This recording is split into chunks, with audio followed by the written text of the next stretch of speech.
Mwaka jana 2024 niliona baadhi ya video zako ukisema kuwa ili Diamond afanye collab na wewe. Na in short ulisema kuwa yeye alikucheki kwa ajili ya kufanya na wewe collab na ukasema kuwa unamchaji shilingi milioni 24 kama sijakosea sana.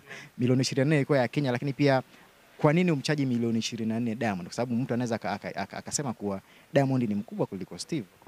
Hata mimi nasema mimi ni mkubwa kuliko Diamond. Mimi ni mkubwa kuliko Diamond. Ukiangalia vitu ambavyo nimefanya, Diamond siifanya. Kama kuleta content ikiboliwe East Africa, unaona? Hiyo ni ya kwanza. Cha pili, mavazi. Cha tatu, muziki mzuri ambayo inaheshimika na jamii yote. Unaona? Cha nne ni kwamba mimi niko kila mahali.